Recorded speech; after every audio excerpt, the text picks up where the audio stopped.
rejection, honestly, which is crazy. Why would you be? You know, I'm the own producer here. Yeah. So why would you be afraid of being rejected? Yeah, it wasn't the afraid, it was just the tiredness. So I wanted, I was tired of people telling me no and people saying that there wasn't enough opportunities.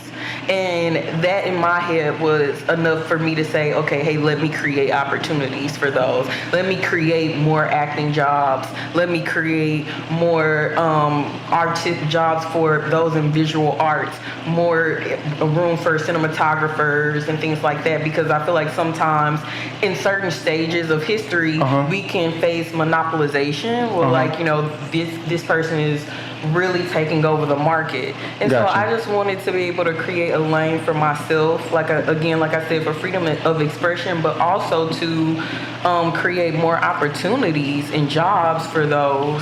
So those, when people say it's not that many opportunities, you was in the city of Houston. Mm-hmm. So do you feel like it's enough? Like why is not that much opportunity? Do you feel? Well, I feel like it's partly for two things. Sometimes it can be something that's on our end that's holding us back. Okay. It could be because we're not doing enough networking. Okay. We're not going out and seeking opportunities. Okay. So then there's one end of it, and then there's another aspect to it, to where we're not really in Hollywood.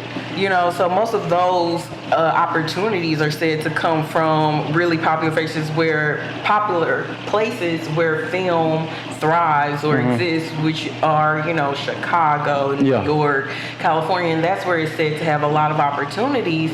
And I mean, my favorite saying is, I want to be, instead of the guppy in a fish full of pond, the shark. And so I figured that I could be the hometown hero of Houston, creating those opportunities for people here until they are able to reach those name brand or type of opportunities, working with those big names in the industry, to Tyler Perry's, or a lot of those people that we know of. So where does confidence come from? Like, where you want to just really create opportunity and write your own series? Where does confidence come from? So I think, again, it's back to my childhood. I've always wanted, my dad, he instilled in me to be independent, and I think it's also for me as a person. I've always been, fix something, find a solution, and just that whole entrepreneur aspect. It caused me to be selfish. I don't want to work for anyone, and I don't really think a lot of people do. When I tell you, you're not the only one. Right? I hated to work for somebody.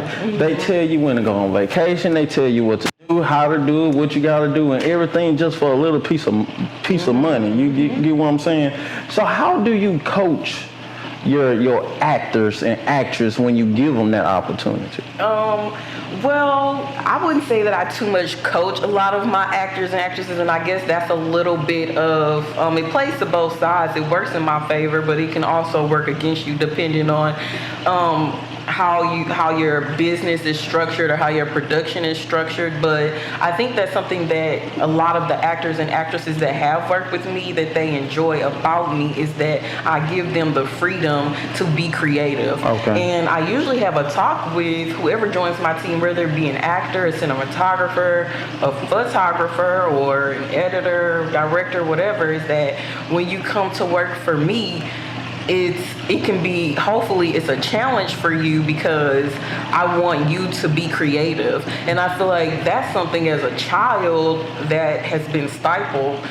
Stifled is you're not able to express yourself as much, which is why a lot of times when we're younger, we may have dreams of being a singer or an actress, but then turn into, I want to be a doctor to pay my bills. Right? So because we get so hung up on what society feels like we should should do. So that's something when I go to set, when I'm on set, I want people to give all of their creative juices, something that they've never seen before, rather it be in graphics, rather it be, hey, I want to be a stylist, I haven't been able to style my clothes. I want you to bring that to set. I wanted you to bring your best of creativity that you have. Okay, so Tell me about the writing sensation of your first artwork. Yeah, I would definitely say that my biggest lesson in this is that I should always remain the student in whatever I do. So it just means I'm constantly learning. And I think that's something about writing. You know, some people think, oh, I wrote this perfect script, I have it, that's it. And believe it or not, like you're going to see your script go through so many changes. And so writing has taught me to always be a student, to stay learning.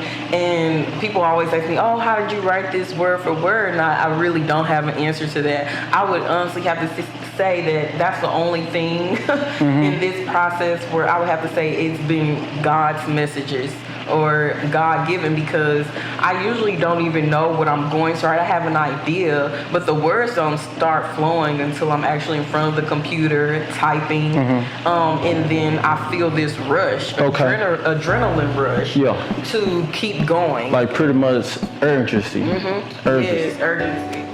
You hear that, people of America? Urgency. So here we go. So